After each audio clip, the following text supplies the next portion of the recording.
Sejam bem-vindas. Maravilha. Meninas, vamos fazer uma oração para a gente começar o nosso devocional. Pai, a te rendemos graça, porque o Senhor é bom, teu amor dura para sempre. Nós te louvamos, Senhor, por esta manhã, por mais um dia de vida, pela bênção de vida, Senhor. Nós te agradecemos por acordar, Senhor, por levantar, por todas as nossas condições físicas, Senhor, cognitivas, psicológicas. Muito obrigada, Senhor, porque, embora as diversidades venham, o Senhor nos sustenta. Pai, nós te louvamos, nós te agradecemos por todas as coisas, que nesta manhã, Senhor, a tua palavra ela não volte vazia, seja uma semente plantada nos nossos corações e que o Senhor esteja neste momento conosco, porque a tua palavra diz que onde tiver 2 ou 3 reunidos em teu nome, Senhor, ali o Senhor estará e nós acreditamos que o Senhor está neste momento, Senhor, falando através das nossas vidas, que não sejamos nós, Senhor, mas a nossa boca flua, Pai, o teu Espírito Santo falando através das nossas vidas, que não sejamos controlados pela nossa carne, pelo nosso próprio desejo, Senhor, mas que o Senhor nos dê o direcionamento da palavra, Pai. Nós te agradecemos, ser conosco, te louvamos a todo tempo, Pai. Muito obrigada, muito obrigada. Amém. Glória a Deus. Gente, hoje vamos falar em Reis, 2 Reis 5, quem quiser acompanhar. 2 Reis 5, que fala sobre a cura de Naamã, né? Eu vou fazer um resuminho, mas eu vou ler alguns trechos aqui. Queria fazer uma observação, né, sobre a passagem. É muito interessante, uma reflexão. Vamos começar. Desde o primeiro versículo, né? Que diz assim: E Naamã, chefe do exército do rei da Síria, era um grande homem diante do seu senhor, e de muito respeito, porque por ele o Senhor dera livramento aos sírios. E era este varão homem valoroso, porém leproso. Gente, os leprosos, né, quando a lepra era uma doença, né, contagiosa, corroía a pele da pessoa, terrível. E essas pessoas leprosas, elas eram afastadas da sociedade, elas não conviviam com as pessoas, né? Só que Naamã, ele era uma peça tão fundamental no exército, ele era tão importante que ele não foi afastado, ele continuou trabalhando, né, como chefe do exército. E aí diz aqui no segundo, né? E saíram tropas da Síria e da terra de Israel, e levaram presa uma menina que ficou ao serviço da mulher de Naamã. E disse esta à sua senhora: Oxalá que o meu senhor estivesse diante do profeta que está em Samaria. Ele o restauraria da sua lepra. Oxalá, né? Quando a gente ouve Oxalá, já pensa logo no candomblé e tudo mais. Só que essa é uma palavra que diz queira Deus, né? Na Bíblia, ela fala lá no candomblé, é o nome de um orixá. Mas aqui, biblicamente, ela fala queira Deus, né? Essa palavra significa isso. Eu vou ficar presa nesses 3 versículos, mas eu vou resumir a história. Acabou que Naamã, ele chegou aí, ele pediu ao rei, né, uma carta para enviar ao rei de Israel, para ele ir ao encontro desse profeta. Quando ele chegou ao rei, o rei rasgou suas vestes e falou: quem sou eu para poder vivificar um homem da lepra e tudo mais. Só que aí o profeta Eliseu soube que isso aconteceu, né? Que Naamã, o leproso, estava lá procurando o profeta. Então, Eliseu falou que ele venha e descubra que existe um profeta aqui em Israel. E aí, Naamã, ele foi até o profeta e aí o profeta falou: vai lá no Jordão e mergulha lá 7 vezes, né? E aí Naamã ficou assim indignado, né? E no versículo 11 diz assim: porém Naamã muito se indignou e se foi dizendo, ele foi resmungando, né? Eis que eu dizia comigo, certamente ele sairá, por-se-á em pé, e invocará o nome do Senhor, seu Deus, e posará a sua mão sobre o lugar e restaurará a pele do leproso. Ele ficou indignado porque ele achava que lá na Síria tinha rios muito mais importantes do que o Jordão, que ele poderia tomar o banho lá e ia ficar curado. Como assim? Eu vim para cá, para Israel, vou ter que tomar banho. Eu pensei que ele ia botar a mão em mim, eu ia ser curado, sem saber que o Deus, ele é o Deus do improvável, né? Deus, ele é assim, ele faz as coisas que a gente nem imagina, nem espera. E aí ele foi lá resmungando, né? Foi resmungando que quando ele mergulhou as 7 vezes, ele teve a pele dele restaurada como a de um menino. E aí ele ficou assim, indignado, e ele falou: Eis que tenho conhecido que em toda a terra não há Deus senão em Israel. E aí, no 17, ele fala: seja assim, contudo. Não, perdão. No 17 ele fala assim: porque nunca mais oferecerá este teu servo holocausto nem sacrifício a outros deuses, senão ao Senhor. Eu vou finalizar aqui a história, mas o que eu quero voltar aqui é para o início do capítulo, né? Que fala da menina, que falou para a senhora, né, para a esposa de Naamã, para ele procurar o profeta. Essa menina era israelita. Ela, quando fala uma menina, eu consigo imaginar que seja uma jovem, né? Menos de, talvez assim, com uns 12 anos de idade, 10 anos de idade, uma jovem. Eu não acho nem que uma seja uma adolescente, uma menina. E aí a gente pensa assim, poxa, ela era uma israelita. Ela foi, né? Ela foi tomada como escrava, né? Para uma terra estrangeira, para uma terra onde ela não conhecia. Ela foi afastada da família. E ela tinha tudo para ela ter muita raiva de Naamã, ela olhar para ele e falar assim: que esse desgraçado morra, eu quero que a lepra corroa ele todo, eu quero que ele vire pó. Mas ela, ainda assim, ela teve piedade. A gente consegue ver aqui que essa menina era uma menina de fé. Ela tinha a marca da promessa, ela era filha de Abraão, ela era israelita. E a gente vê que o, o futuro dela, né? Ai, peraí, assim. E a gente vê que é como se o futuro dela fosse quebrado ali. Toda a promessa dela tivesse sido interrompida, a juventude dela, ela foi afastada da família dela. Mas, na verdade, o que eu consigo perceber é que, na verdade, o propósito de vida dela era esse. A gente está aqui mais de 2000 anos falando de uma menina, a gente nem sabe o nome da menina, mas olha a lição que essa menina traz para a gente de vida, de perdão.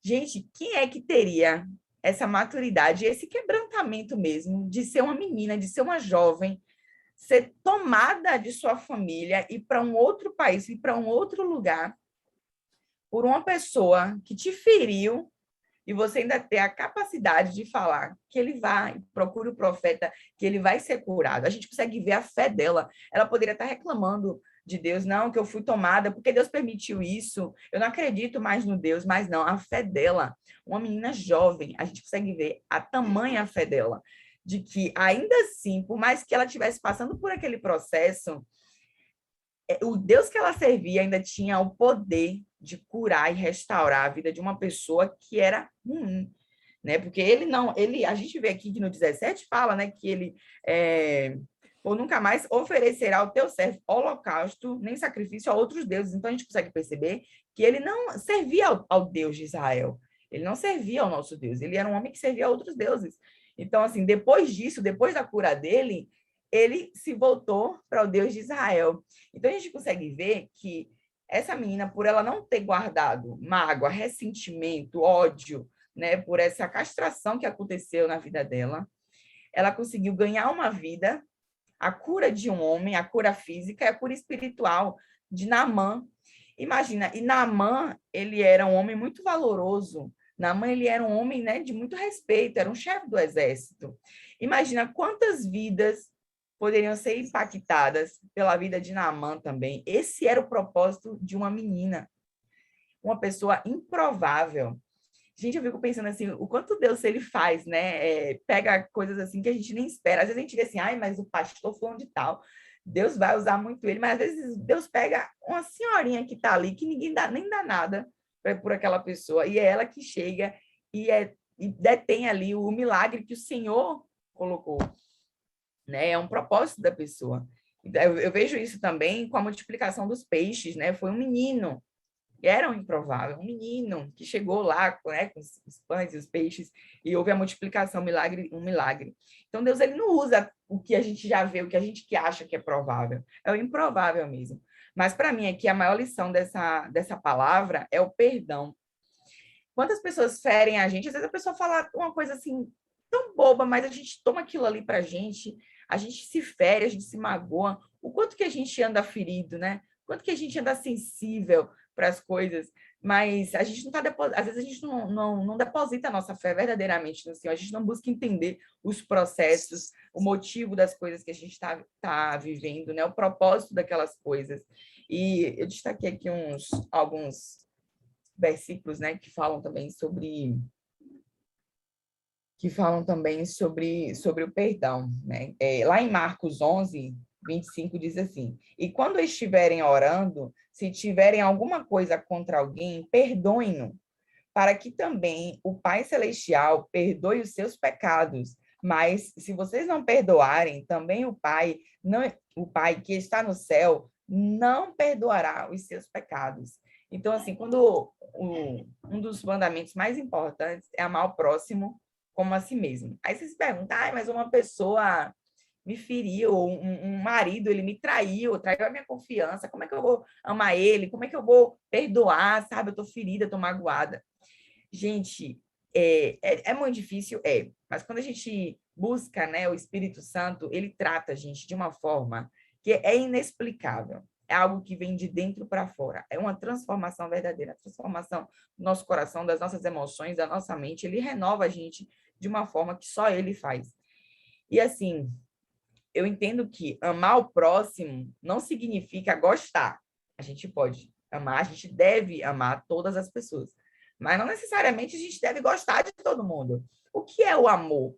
É se aquela pessoa que me feriu, ela precisar de mim, eu vou lá e ajudo ela. Eu vou lá e ainda assim eu estendo a mão para ela. Mas eu não preciso conviver com aquela pessoa. Porque eu não gosto dela, a gente não se dá bem. Ela é uma pessoa tóxica, ela é uma pessoa que realmente ela gosta de ferir as pessoas, ela é uma pessoa que ela é invejosa, ela é uma pessoa que ela precisa de tratamento. Eu não preciso conviver com ela, mas eu não preciso guardar ressentimento por ela. Eu sei que ela é uma pessoa que não tem que estar convivendo comigo. Mas se ela precisar, eu vou ajudar. Eu lembro que quando eu trabalhava para o governo, gente, era um ambiente que só misericórdia, só a graça do Senhor. E tinha pessoas que eu sabia que me detestavam, que falavam mal de mim. Onde existe poder, existe todos os pecados capitais, né? Existe inveja, ganância, é muito pesado. Eu sabia que tinha gente que falava mal de mim. E aí, tinha gente que vinha me pedir coisa e tal, e aí eu olhava, eu estava desviada nessa época, né? Eu olhava para a pessoa assim, eu ficava pensando, meu Deus, nessa época eu ainda falava, né? Olha que escrota, que safada, que tá vindo aqui falar, ainda me chamando de Gi. Eu ficava, Gi, rapaz, minha vontade é de desgalifar essa pessoa. E eu ficava ali, só que eu já tinha aquele sentimento eu nunca tive aquele sentimento de vingança, né? Eu ainda tinha aquela coisa assim, que eu ficava, não vou fazer isso, né? Isso é muito errado, é muito ruim. Mas a vontade da carne era de falar, você não é escrota, eu vou ser escrota com você também. Mas o Espírito Santo ainda assim, sabe? Ele falava, não é assim que se faz, não é assim que se age. Porque às vezes a gente quer fazer, né, olho por olho, o dente por dente, né? A gente quer fazer realmente aquilo assim fez comigo, você vai receber em dobro, às vezes. Mas a gente precisa ter pedir que o Senhor nos transforme, né? Hoje, quando alguém quer mandar uma seta maligna para mim, na hora, gente, eu abençoo essa pessoa. Fala, essa pessoa ela não está num bom dia, ela não está bem, as emoções dela não estão boas, ela precisa de cura. Essa pessoa precisa de cura. E na mesma hora eu sinto aquele sentimento se esvair dentro de mim.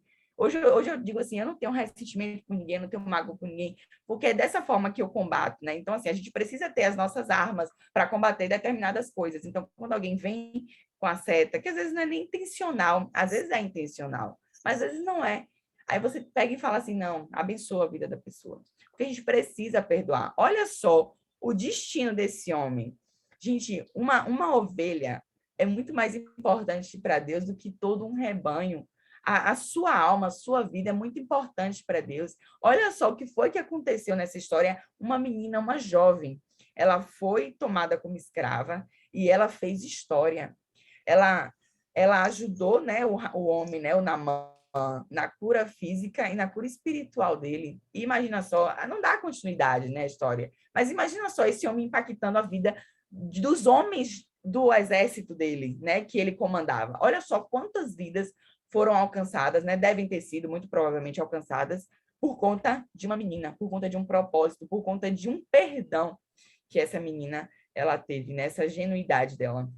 Então, era essa mensagem que eu queria compartilhar com vocês. Eu queria deixar mais alguns versículos assim para reflexão, né? sobre o perdão, que diz lá em Mateus 6,14. Pois, se perdoarem as ofensas uns dos outros, o Pai Celestial também perdoará vocês. Às vezes, gente, eu fico pensando assim, às vezes a gente fica assim, ai, mas fulano me feriu, fulano magoou, mas você já parou para pensar quantas pessoas você feriu também? Quanto que nós somos falhas, quantas que às vezes a gente fala uma coisa e magoa o outro também, mas quando alguém faz com a gente não tem condições de perdoar, porque a gente se acha o quê? Melhor do que o outro? Todos nós falhamos, todos nós erramos, todos nós pecamos, todos nós estamos sujeitos a fazer isso também, né? Então, tem outra aqui também, em Levíticos 19, 18, para encerrar, né? Diz assim, não procurem vingança, nem guardem rancor contra alguém do seu povo, mas amem cada um o seu próximo como a si mesmo. Eu sou o Senhor. Só mais um que é bem interessante, que fala em Salmo 130, se tu, soberano Senhor, registrasses os pecados, quem escaparia? Gente, não escapava ninguém, não, gente. Você acha que ia ter salvação? A gente não é salvo por obras, não, amadas. A gente é salvo pela graça. Porque às vezes eu olho para dentro de mim e eu falo, Senhor, como é que o Senhor me perdoou? Como que o Senhor nunca desistiu de mim? Porque é muito pecado, gente. A gente peca, a gente erra, a gente falha. É como eu sempre falo para as meninas, a gente tem as sementes do mal. Só que vai depender se você vai estar lá regando ela, cultivando para ela crescer dentro de você. Às vezes, quando surge lá uma invejinha, se você ficar alimentando aquilo ali dentro de você, ela vai crescer, ela vai te dominar. Um rancorzinho vai crescer, vai te dominar. Se vocês não sabem, o coração, pessoas que têm problema no coração, é falta de perdão. A gente somatiza coisas no nosso corpo físico. A gente começa a desenvolver sintomas no nosso corpo físico por conta do emocional. Eu sou prova viva disso. Eu comecei a desenvolver doenças que eu nem sabia, eu não conseguia ter um diagnóstico. Eu não conseguia ter um diagnóstico. Um médico dizia uma coisa, outro médico dizia outra. Eu não conseguia ter um diagnóstico porque a minha alma ela estava ferida. Ela estava ferida, eu estava angustiada por conta do relacionamento dos meus pais, né? A gente brigou, eu fui morar fora, brigada com os meus pais. Então, assim, aquilo ali estava me corroendo por dentro, eu comecei a somatizar problemas na minha vida. Só que quando eu liberei o perdão, parece que virou uma chavezinha e tudo desapareceu, sabe? Então, assim, se o Senhor nos perdoa, quem somos nós para não perdoar as falhas das pessoas? Quem somos nós? As pessoas elas também têm seus próprios sentimentos, têm que lidar com tantas coisas, traumas passados, é uma programação que vem, né, da família, é tanta coisa, gente. Então, quem somos nós para não perdoar essas pessoas, né? Então, que a gente tenha esse entendimento, que essa menina nos inspire, né? Paty, joga duro aí, vai, pode falar. Ai, bom dia, meninas. Bom Esse dia. do perdão, sempre, o perdão nunca vai ser fácil, né? Você vê que a gente vai dar volta da volta e a gente acaba sempre caindo no perdão, até mesmo quando a palavra não é sobre perdão, a gente cai nele, né? Tem um versículo que me veio à mente quando você falava, que diz assim, em 2 Timóteo 2:4, cadê? Nenhum soldado se deixa envolver pelos negócios da vida civil, já que deseja agradar aquele que o alistou. Então, em primeiro lugar, e assim, por mais que seja no começo, é difícil. Por quê? Porque a gente está acostumado, eu não nasci em berço evangélico, então assim, eu vivi 30 anos do meu jeito, my way, né? Então, assim, você tá triste, você vive a tristeza. Você tá feliz, você vive a felicidade. Você tá chateado, então, assim, você vai vivendo as emoções e você vai tomando as suas atitudes de acordo com as emoções que você tá vivendo, né? E existe um ditado popular que já diz, né? Não tome nenhuma decisão se você estiver muito feliz ou muito triste, porque certamente essa não vai ser a melhor decisão. Se você estiver com muita raiva, né? Ou muito do tipo assim, apático, né? Do tipo, não é nenhum extremo. Então, como é que a gente pode, até o devocional de hoje de manhã falava sobre isso, né? A palavra, céus e terras passarão, mas a palavra não passará, porque a palavra é Jesus. Então a gente não pode tomar as nossas decisões e as nossas atitudes e construir a nossa vida baseada nas nossas emoções. E o perdão, ele não é uma emoção, ele é uma decisão. Na Perfeito. verdade, assim, o que gera o sentimento de eu não vou perdoar essa pessoa foi uma emoção, foi um sentimento. Essa pessoa te magoou, essa pessoa te traiu, essa pessoa te enganou, essa pessoa te decepcionou, ou você mesmo, que na verdade se decepcionou porque você colocou as expectativas na pessoa, você esperava que aquela pessoa fizesse por você o que você faria por ela, ou o que você fez por ela. Então, Na verdade, assim, aí você se decepciona, você se entristece e aí gera, né, aquela sementinha de mágoa, ressentimento, e que aí você precisa perdoar, né? Então, assim, você não perdoar aquela pessoa, o perdão é uma decisão. E a gente decide perdoar. E o que acontece? A questão dessas sementinhas que vão... Existem corações que a gente encontra por aí, que são corações frios, duros, corroídos, né? Corroídos pelo pecado. Que pecado? O orgulho, a soberba, o ressentimento, a inveja, a falta de perdão. Todas essas coisas são pecados. Esse coração se endurece. Gente, quando você encontra esse coração, certamente esse coração vai te machucar. Certamente ele está todinho machucado por dentro, né? Todinho machucado por dentro. Uma pessoa que diz que não precisa de ninguém, que sozinha ela se basta, que ela não quer família, ela fugiu da família dela, ela não quer casar, não quer ter filhos, não tem amigos, tipo, você acha mesmo que essa pessoa tem as emoções dela sob controle e o coração dela está em paz e bom, né, para poder te dar alguma coisa? Essa pessoa precisa receber o amor, né? E aí que vem Jesus, que é a fonte de amor. Né? Com Jesus, você consegue sim, né? O amar a Deus acima de todas as coisas é acima de todas as coisas. Quais coisas? Todas. Todas. O seu ressentimento, a sua amada, a sua frustração. Né? Amar o amável nem precisa ser amado, ele já é amado. Se ele é amável porque ele é fácil de amar. Então quer dizer que ele tem amor nele. Então ele, teoricamente, nem precisaria do seu amor.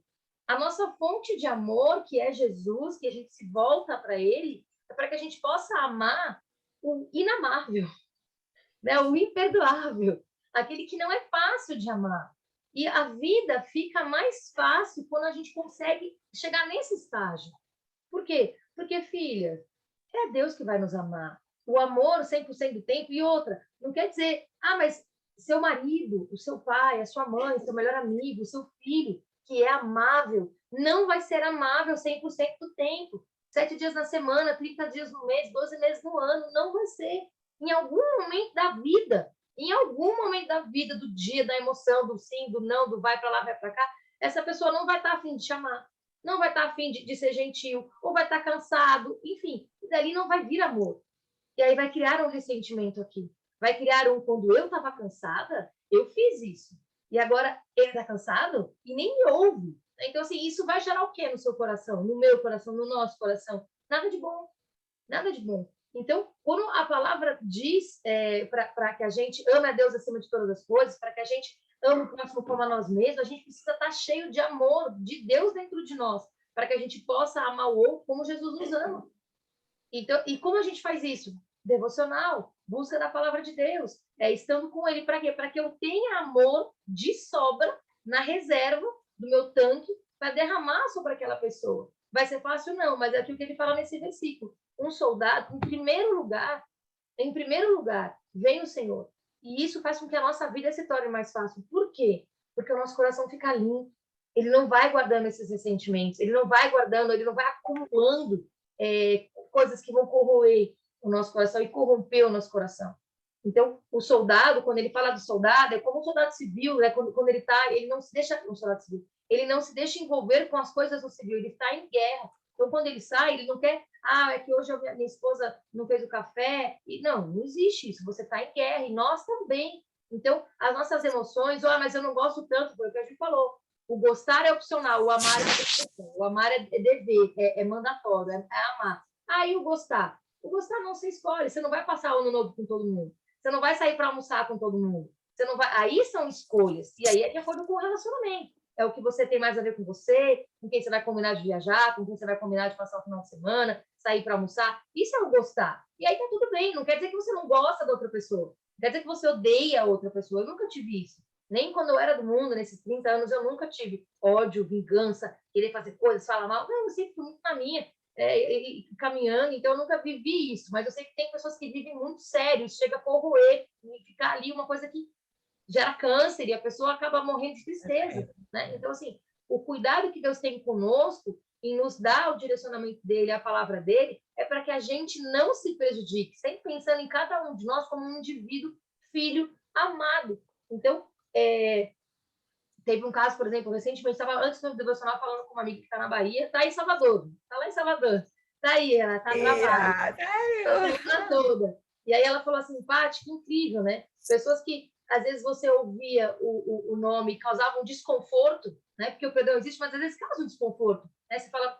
E, de repente, no começo causa um desconforto, quando ouve falar aquela pessoa, quando ouve falar aquele nome, porque tem alguma coisa que não é tão legal. Mas o amor de Deus, ele é tão grande, que ele vai trabalhando no nosso coração e vai fazendo com que a gente o busque para que o desconforto acabe, que não é que a pessoa some e você nunca mais vê, você passa a encontrar a pessoa e ter a pessoa no seu meio, tipo assim, melhor amiga, né? Não tem como você fugir disso, e não haver mais o desconforto. E haver amor, e haver, não só não haver mais o desconforto, mas haver amor sendo derramado. Por quê? Porque o amor de Deus, ele é maior do que qualquer desconforto que alguma coisa gere em você. Se não está sendo hoje na sua vida, é porque não está havendo uma busca, né? Uma atitude intencional, porque o amor de Deus... Esvaziamento, né, Paty? Porque se a gente tem que buscar desvaziamento mesmo, porque a gente precisa se esvaziar de nós, como você falou no início, do orgulho. Gente, orgulho é uma praga na vida. É uma praga na vida da pessoa. Então, se a gente não se esvazia do orgulho, a gente não tem como ser enchida do Espírito Santo. Exatamente. O amor de Deus é maior do que tudo é. Ele está aqui. Sim, perfeito. Agora, se eu não vou para ele, para o Senhor, gente, na maior sinceridade. É só ele. Senhor, eu não consigo, só de olhar para aquela pessoa. A minha vontade é essa. Então, você está o quê? Você está se esvaziando, você está colocando para fora. Está colocando para fora. Então, à medida que você faz isso, você vai trabalhando essa parte. Deus vai colocando o quê? O amor dele. Então, o amor dele é grande, maior do que tudo. E quando você consegue conviver e falar com amor de uma pessoa que no começo te causava... Porque no começo, gente, não é que vai ser sempre assim. No começo, dependendo do que a pessoa fez, você realmente vai falar, caraca, para engolir essa vai ser difícil. Só que vai ser difícil, vai. Mas tudo é possível. Então, aí, à medida que você vai trazendo para Deus essa questão, vai se esvaziando dessa questão e do porquê que te causa tanto. É orgulho, pode ver. Por que te causa tanto constrangimento ou tanto qualquer coisa? É um orgulhinho ali, pequenininho que seja. E aí Deus tira aquele orgulho. Aí lá para frente, daqui uns anos, vai acontecer alguma coisa que de novo vai te causar que bom, mas Senhor, me incomoda aquela pessoa. Por que te incomoda aquela pessoa? Aí Deus começa, por que te incomoda? Olha um pedacinho de orgulho de novo aí na cena, então ele arranca, né? Se alguma coisa te incomoda, tem que ser tirado. É tipo um espinho na carne, né? Tem que ser tirado. Como é que vai tirar? Então aí é o nosso trabalhar com Deus. Não é ele que vem, é nós que vamos. Vinde a mim. Então, assim, ele já veio, Jesus já veio. É o nosso papel de ir. E aí sim, é essa intimidade que a gente faz aqui, que é muito gostoso, essa troca, né, do que Deus vem fazendo nas nossas vidas, mas isso que a gente vive aqui não exclui a intimidade com Deus. Não exclui o seu ir aos pés dele, não exclui o nosso ir, porque o nosso momento com ele é intimidade, é íntimo. É eu e ele. Então, esse momento é onde a gente vai se derramar ali aos prantos de Senhor, não dá. Meu marido, meu filho, meu amigo, meu chefe, derrama ali. E aí ele vem e faz. É o único jeito da gente conseguir caminhar plena sobre as águas. O caminhar sobre as águas ou abrir o mar, né? É desse jeito. Sabe, tá? E ó, só para falar que o que eu vi, né? O que eu vi nessa menina foi isso. O amor de Deus na vida dela. Por isso que me chamou a atenção nessa história. Foi o amor de Deus que ela tinha. Porque para você fazer isso por uma pessoa que te feriu tanto, né? A maturidade bem espiritual, por conta da procedência que ela vem, né? Ela é descendente de Abraão. Então, foi isso que me chamou também a atenção na história dela. Mas, Tabita, de volta! Bom dia, meus amores, a paz do Senhor. Uma coisa também que eu achei, assim, que eu estava refletindo é que a Bíblia fala sobre nós considerarmos o nosso irmão como sendo superior a nós, né? No Salmo 51, Davi, ele faz uma oração, né, a Deus, e ele fala, lava-me com isopo e eu ficarei limpo. Ele pede ao Senhor que lave ele. A gente fala muito sobre o perdão ao outro. E existe o auto-perdão também. Tem muita gente que já conseguiu até perdoar o outro, mas não consegue se perdoar. Porque talvez ainda não tenha entendido a dimensão da graça, a dimensão desse amor, sabe? A dimensão do perdão de Deus para com nós. Claro que isso também, o auto-perdão reflete nas nossas relações, nas relações próximas a nós, porque isso reflete na forma como a gente se enxerga, sabe? Então, isso vai ali refletindo nas nossas relações, mas quando a Bíblia fala que nós devemos considerar o nosso irmão superior a nós, é justamente nesse sentido, né? de termos compaixão, de sermos mais tolerantes ao erro do próximo, ao erro do outro, é entendermos que nós estamos caminhando para a perfeição. Quando o Paty falou assim, tá, a gente vai errar, mas a gente precisa estar ali, né, perseguindo, né, buscando em Deus. Isso não vai ser fácil, não é fácil mesmo, não.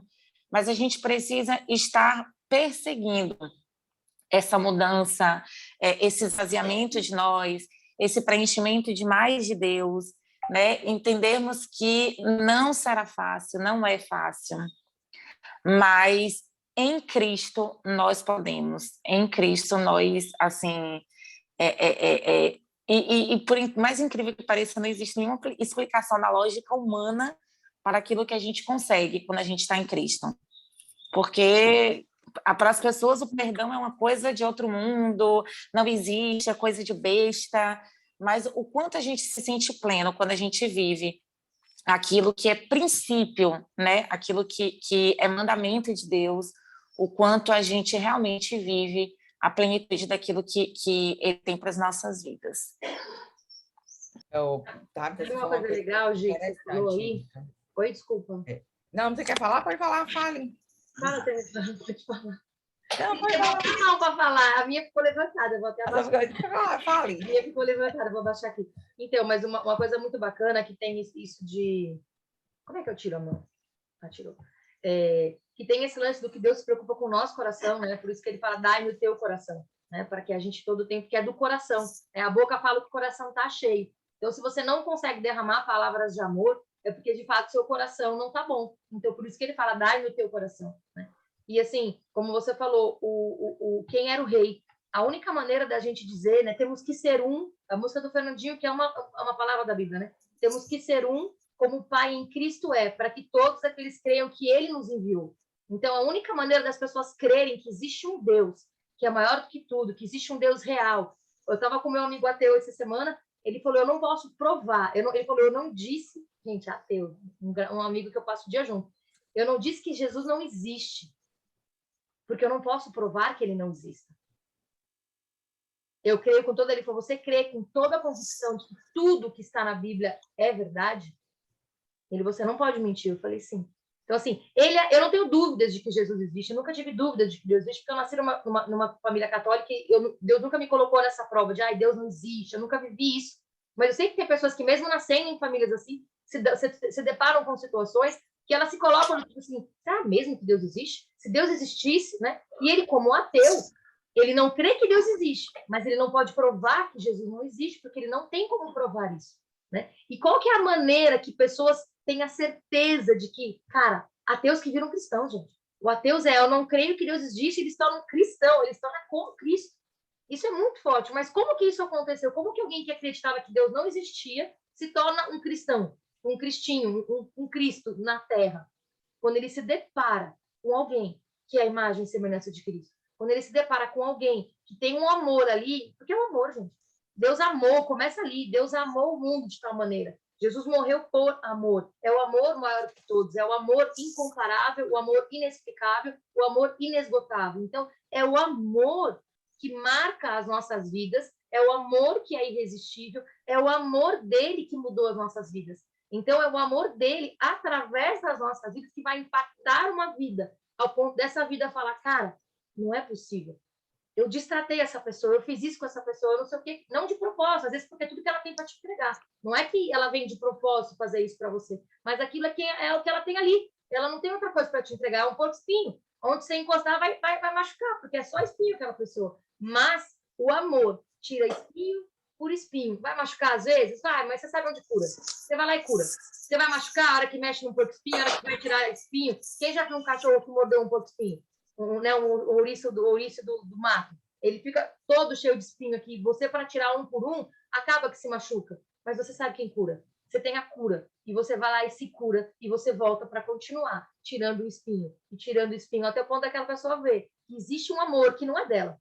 Não é o amor dela. Não é dela. Isso não é normal. Isso é sobrenatural. As pessoas só vão crer que Jesus existe quando elas se depararem com algo sobrenatural dentro de nós. O sobrenatural não é fantasmas. E ele falou, Paty, sério, essa coisa de sobrenatural, tô numa casa, de repente um barulho. as pessoas acham que o sobrenatural de Deus é fantasmas numa casa, é poltergeist. Não que isso não exista, mas assim, não é esse o sobrenatural. Sobrenatural é o perdão.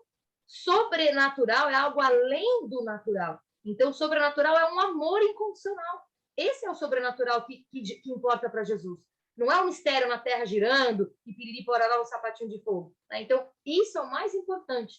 É as pessoas serem tocadas por um amor sobrenatural que encobre todo o pecado. Um amor que cura, um amor que liberta, um amor que restaura, um amor que muda vidas. É só isso. Essa questão que você falou de ser um amigo, né, ser ateu. Eu estava assistindo um filme ontem, só que eu não consegui assistir até o final, porque dormi, né? Mas eu assisti hoje. Em Defesa de Cristo. Fala sobre isso. Um homem que era ateu, e a esposa dele começa a ir para a igreja, ela se converte e tudo mais, e ele começa a estudar para provar que Deus não existe. E essa série, só que eu não assisti, né, até o final, mas fica aí para vocês assistirem, até a metade que eu assisti é bem interessante. E essa semana eu estava conversando com a Michelle, a gente falando sobre essa questão de ser ateu. E ela falou uma coisa muito interessante sobre que já existem pesquisas que comprovam, né, que a pessoa que não acredita em Deus, né, um ateu, ele tem problema de relacionamento, problema paterno, né, de paternidade, tem problema com o pai físico, né, homem, pai matéria, né, fala aqui. Então, assim, como é que você tem problema com o seu pai, né, biológico, que deveria te cuidar, te proteger, te educar, te dar amor? Se você tem problema com esse cara, como é que você vai acreditar que existe um pai celestial? Se você não teve um pai físico que você pode ver, que você pode tocar, como é que você vai acreditar que existe um pai que você nem vê, que você nem toca? Então, assim, tem essa questão paternal, né, da pessoa ela não acreditar em Deus. Outra coisa que Tabita falou muito interessante, que inclusive eu tinha pensado nisso, acabei nem trazendo aqui no devocional, sobre o próprio perdão, sobre você mesmo se perdoar. Porque tem pessoas que se convertem, mas elas não conseguem esquecer o passado delas. Elas acham que elas pecaram tanto que elas trazem consigo o remorso, a culpa. E, gente, eu vi uma pregação outro dia falando sobre isso, que a culpa, ele é um sentimento que o inimigo ele coloca na nossa vida para nos atormentar mesmo, para a gente ficar remoendo aquela dor, aquele sentimento do passado, e a gente não conseguir viver as promessas de Deus, porque o Senhor ele não tem como fluir através da nossa vida se nós mesmos não nos perdoamos, se nós mesmos não conseguimos esquecer aquilo que a gente fez. E eu lembrei tem um versículo aqui, em 1 João 1,9, que diz assim: se confessarmos os nossos pecados, ele é fiel e justo para perdoar os nossos pecados e nos purificar de toda injustiça. Então, quando você simplesmente chega para você, você para Deus, e você fala: Senhor, me perdoa, eu estou verdadeiramente arrependido, porque culpa é diferente de arrependimento. É através do arrependimento que o Senhor ele te dá vestes limpas, o Senhor ele começa a trabalhar através da sua vida. Você precisa se arrepender verdadeiramente, porque o Senhor ele esquece. As únicas pessoas que lembram do seu passado, de tudo que você fez, é você que fica remoendo, são as pessoas que querem ficar te julgando, te apontando, né? As pessoas que têm também muitos pecados, mas são ótimas acusadoras. E o inimigo, que quer fazer com que você viva aquele ressentimento a vida inteira. Então, assim, o Senhor, ele te restaura, ele te dá um novo coração, ele renova a sua mente. É o que eu peço todos os dias a Deus, para ele renovar a minha mente. Porque, gente, é todo dia. É dose diária, são doses homeopáticas. Com Deus tem que ser todos os dias, não tem um descansinho. Então, assim, a gente precisa dessa renovação, a gente necessita, né? Então, era isso. Aline, pode falar. Oi, meninas, bom dia. Bom Tudo dia. bem? Estou um pouquinho acabada, a câmera tá apagada. Só para contar como Deus é Deus, né? E ele traz confirmação. Na hora que você falou pro meu marido até ontem, né, que eu tinha ido numa confraternização, e aí ele ficou em casa, aí ele falou: "Vou ficar assistindo filme". Aí quando eu voltei, ele foi me buscar. Aí ele falou: "Nossa, amor, eu assisti um filme muito bom, muito bom. Depois, quando você puder, vai lá e assiste também, que é o filme Em Defesa de Cristo". Aí na hora que você falou, eu falei: "Nossa, Deus é um Deus de confirmação, né? Ele traz certezas pra gente. Eu já ia assistir agora, vou assistir hoje mesmo. Tá, vou terminar Só hoje. pra trazer essa confirmação mesmo". Muito legal, muito, muito legal. Mas é isso mesmo, né, gente? Gente, assistam, é muito legal. Eu não posso dar spoiler, né, do que eu já assisti, mas assim, dizer, o filme foi todo incrível, mas até onde eu assisti parece ser muito legal, muito legal. E também tem aquele filme, né, Deus Não Está Morto.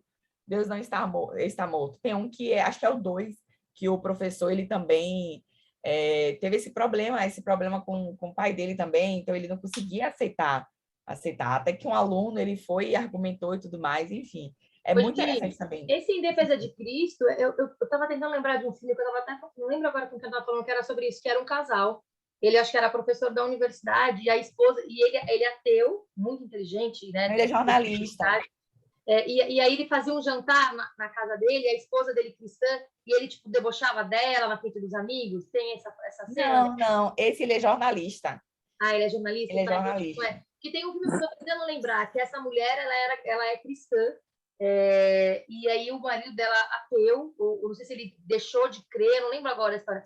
E ele debochava, ele com os amigos, ele rindo, debochando, e ela servindo ele, a mulher sábia fazendo, e ela se sentindo esse desconforto, porque no final das contas o desconforto não é conosco, né? Não é uma rejeição a ela, até porque ele era esposo dela. Então, mas era a rejeição ao Deus dela. E quanta sabedoria a gente tem que ter, e tem que saber separar, né? Às vezes a gente vai sentir rejeição, sim. Às vezes a gente vai, só que essa rejeição não é a pessoa Aline ou a pessoa Patrícia, é a pessoa de Jesus que habita em nós. E isso é motivo de graça, é motivo de alegria, né? A palavra tem várias palavras que falam sobre isso, né? De que quando você é rejeitado, isso é sinal de que existe um Cristo aí, né? Porque essa coisa de todo mundo gosta, né? Não vai ter como, gente. Se você carrega um Cristo, o Cristo, não é o Cristo dentro de você, certamente você vai incomodar vez ou outra, porque você vai fazer perdão. Pessoas que perdoam, tem pessoas que não gostam, ela perdoa, né? Então, assim, isso incomoda. A gente perdoar pessoas incomoda pessoas. Por incrível que pareça, o simples fato da gente ser cristão, só de ser, você não precisa nem falar com a pessoa, incomoda. Por quê? Porque você é feliz, porque você é amada, porque você ama incondicionalmente, porque você perdoa. E quando a pessoa se depara com algo que para ela é muito difícil ou inaceitável, você incomoda ela sem nem falar com ela. Sem nem falar com ela, né? E isso é um bom sinal. Não que a gente queira incomodar as pessoas, mas é um sinal de que, então, há um Cristo dentro de nós mesmos. Porque a gente faz coisas que não nem falando com a pessoa, como você pode incomodar. Olha como a pessoa é ferida. Como que você pode incomodar alguém que você nem falou? Né? O fato de você ser, só de ser. Só o fato de você ser, andar, caminhar assim no seu trabalho, você incomoda a pessoa. Olha como essa pessoa é ferida. Porque, gente, se pessoas que me traem... Invejosa, né? Queima. A pessoa me traiu, ó. Eu aqui, a pessoa me traiu, a pessoa me enganou, a pessoa mentiu para mim, a pessoa me sacaneou, me pisou, sei lá o que ela fez comigo, e eu tô aqui, feliz e contente, em paz, amando e perdoando. A pessoa que tá assistindo isso tá incomodada comigo passando. Tipo, eu não, Patrícia, tá? Eu, ser humano, não me incomodo com alguém que faz algo para mim diretamente, vem, pisa no meu calo, tipo assim, ó, eu não me incomodo. O ser humano, olha a diferença de ser humano. Um ser humano pisa no calo dele, ele não se incomoda e perdoa. Manda até um beijinho. Esse ser humano, alguém passa e essa pessoa incomoda, que a pessoa fica ali corroída e falando daquela pessoa. E você fala, meu Deus, a pessoa só passou, ela não sabe nem o nome. E ela tá ali há 10, 15, 20 minutos incomodada, tá levando para casa aquilo, tá ali se corroendo. Olha o nível de imaturidade espiritual, olha o nível de ferida emocional, ou como é uma pessoa ferida, muito ferida. Você só passou... Será que a pessoa não tá assim porque ela gostaria de estar no lugar da outra pessoa? O que será que está por trás disso? Às vezes, o que a gente precisa ver, o que está por trás daquilo ali, né? E aí, por isso que a gente não pode basear os nossos sentimentos e quem eu devo ser ou não devo ser, baseado nas respostas que eu tenho das pessoas. Porque depende do nível de saúde emocional dessas pessoas. Se você convive, como a gente falou, o ateu certamente tem problemas. Sempre você vai ver, gente, o homossexualismo, o ateísmo, enfim, várias questões que são extremas e que são coisas muito que corrompem ali, né, o caráter de Cristo em nós, é a questão da paternidade, é na família, e é por isso que o inimigo quer destruir o quê? A família. Agora não tem mais família, não tem mais homem com mulher, não, agora é para bagunçar mais ainda a identidade. Por quê? Porque se você não sabe quem é seu pai, ou se você rejeita o seu pai, você rejeita a sua identidade, porque você é filho do seu pai. E se você rejeita a sua identidade, você passa a ser quem você não nasceu para ser. Então você fica com uma identidade confusa. Acordei hoje sentindo que eu gosto de, sei lá o quê, de animais, né? Que eu quero, acordei estou sentindo que não quero. Isso não muda quem você é, né? Então, assim, o que sempre vai causar é o quê? Confusão de identidade. Né? A questão da paternidade. Deus vem como paternidade para nos dar o quê? Identidade de Cristo. Quem nós somos? Filhos de Deus, filhas de Deus. Isso, então, e a imagem e semelhança de Cristo. Essa é a nossa primeira identidade. Antes de ser filho dos nossos pais, irmão dos nossos irmãos, amigos dos nossos amigos, pais dos nossos filhos. Nós somos filhas de Deus e a imagem e semelhança de Cristo. Essa identidade tem que estar muito dentro de nós, para que a gente possa cada vez mais se assemelhar a Ele. Como é que eu devo agir nessa situação? Nunca vivi isso, ninguém nunca me enganou dessa forma, ninguém nunca me traiu dessa forma, ninguém nunca me amou dessa forma. Peraí, como é que Jesus faz? Peraí, eu vou olhar e vou adequar as minhas atitudes, as minhas reações e as minhas ações naquele que é imutável, daquele que não está emocionado. Porque se eu for me basear de como eu devo ser ou não ser, de acordo com o que está acontecendo ao meu redor, eu vou ser corintiana hoje, palmeirense amanhã, flamenguista depois de amanhã, não vou gostar de futebol depois de amanhã, e amanhã eu quero fazer natação. Então, e aí que você fica confuso, não sabe mais quem você é. E aí você fica de que jeito? Sabe aquelas pessoas que você olha e você fala, meu, pessoa sem graça, né? Perdeu a graça, perdeu o sal, perdeu sem sal. Ninguém, Deus não nos fez sem sal e sem açúcar.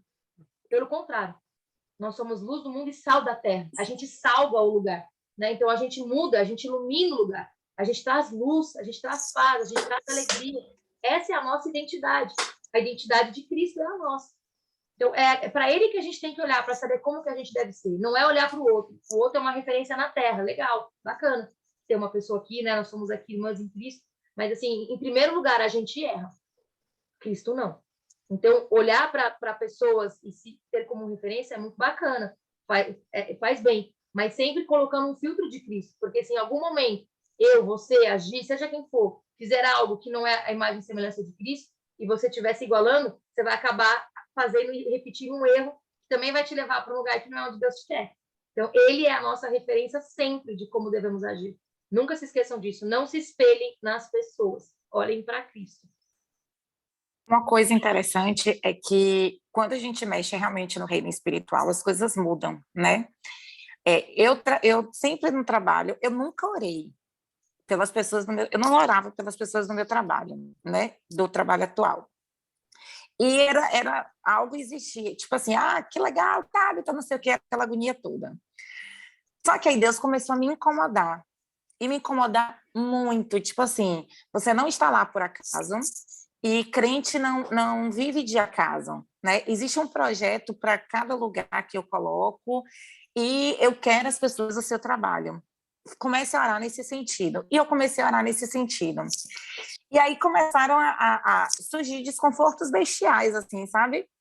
E quando o Paty falou, nunca é sobre nós, mas é por algo espiritual ali, né? E de a gente desmistificar essa coisa de que, é por conta de mim, é porque eu sou assim, é porque, sabe? E não é, às vezes, o próprio reino espiritual, ele se move ali no desconforto, sabe? Principalmente quando você começa a se movimentar, é muito incrível como isso é real. Porque você está assim, na ignorância e aparentemente as coisas estão indo tudo bem, sabe? Tá tudo bem, meu trabalho é legal, as pessoas são legais, todo mundo curte, todo mundo faz, todo mundo acontece. Mas quando você começa a orar e falar com o Senhor que você quer almas, que você quer essas pessoas para Ele, e você começa a se movimentar nesse sentido, esse reino também se movimenta, sabe? Tanto o reino de Deus a favor, como você começa a ver com os olhos espirituais coisas que você não via antes acontecerem, e você fica, nossa, livramentos que o Senhor lhe dava, que você não via por estar na ignorância, e o Senhor tira a venda dos seus olhos e você começa a enxergar.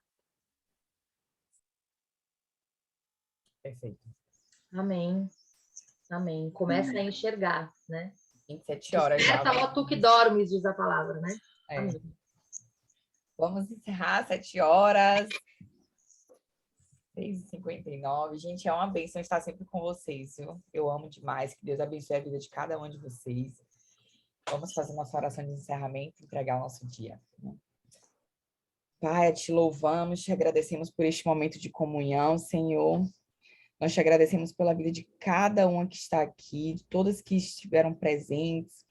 Pai, nós queremos te pedir também pela vida das que não puderam estar, Senhor. O Senhor sabe dos nossos corações, do coração de cada um, Senhor. Vai trabalhando, Pai, que não seja pelo falar, mas seja pelo teu Espírito Santo e transformando o interior de cada um, Senhor. Nos guarda, nos protege, nos livra de toda seta maligna, de todo dardo inflamado, Senhor, do inimigo contra as nossas vidas, Senhor. Pai, protege o nosso coração, blinda a nossa mente, Senhor. Nós queremos ser revestidas pelo Teu Espírito Santo. Que nenhuma seta, Senhor, atinja o nosso coração, que são as nossas emoções, elas são blindadas pelo Senhor.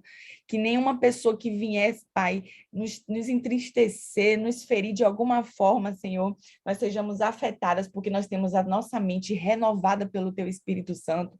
Nós temos um novo coração que é dado pelo Senhor. Nós somos um novo vaso, Senhor, moldadas pelo oleiro perfeito, que é o Rei da Glória. Nós te agradecemos, meu Pai, por tudo. Nós te agradecemos porque o Senhor se faz presente em nossa vida, mesmo quando a gente acha que estamos sozinhas, o Senhor está ali nos protegendo, nos guardando, nos direcionando, Senhor, porque o Senhor é o Pai celestial. O Senhor não é padrasto, o Senhor é o Pai que cuida, que protege, que guarda, que livra. E nós cremos, Senhor, que algo maior e algo melhor está por vir nas nossas vidas. Pai, nos cura, nos restaura onde houver ferida neste momento, Senhor. Derrama o teu óleo, Senhor, derrama o teu bálsamo, Senhor, em nome de Jesus, e cura e restaura, meu Pai, essas feridas. Porque quando nós olharmos, Senhor, e nós tocarmos, será apenas uma cicatriz. Não lembraremos mais com dor, não lembraremos mais, Senhor, com tristeza. Isso não nos causará mais angústia, mais lágrimas derramarão dos nossos rostos, Senhor. Não existirá mais isso. Existirá restituição, Senhor. Em nome de Jesus, eu creio que hoje o Senhor está curando corações, ressentimentos, mágoas, o que tiver, Senhor. Neste momento que traz cura, traz renovação, Senhor, que nada mais nos afete, Pai, porque nós recebemos a tua glória, Senhor, na nossa vida, a tua graça, Senhor, na nossa vida, Senhor, porque sabemos que nós não somos merecedores, Senhor, mas o teu amor, ele nos cura, ele nos restaura, ele nos liberta, Senhor, o Senhor nos dá vestes novas, o Senhor nos purifica de todo o pecado, Senhor. Em nome de Jesus, eu creio, meu Pai, que o Senhor já está trabalhando, Pai, por nós, o Senhor já está nos curando, nos restaurando e nos dando um novo coração, Senhor.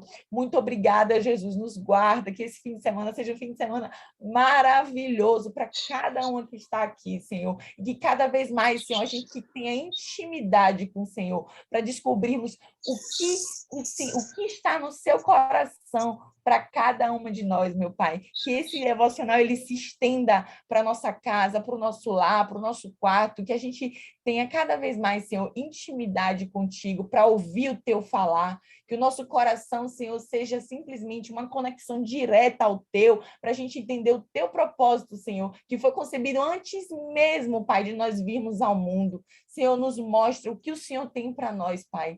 Nós te louvamos, nós te agradecemos, te bendizemos por tudo que o Senhor é em primeiro lugar e por tudo que o Senhor fez, faz e há de fazer, porque eu creio que o Senhor é um Pai de amor, um Pai que cuida, meu Deus. Muito, muito obrigada pela vida das meninas que estão aqui. São mulheres virtuosas, mulheres corajosas, fortes, que estão sendo restauradas, curadas e fortalecidas, Senhor, para impactar a vida de outras mulheres, meu Pai. Muito obrigada, Senhor, pela tua graça na nossa vida. Nós te louvamos e te agradecemos hoje e sempre. Amém.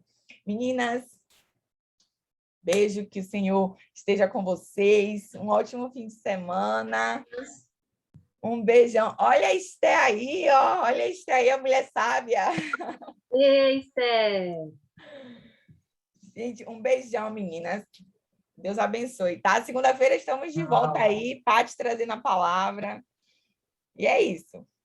Beijo. Tchau. Beijão.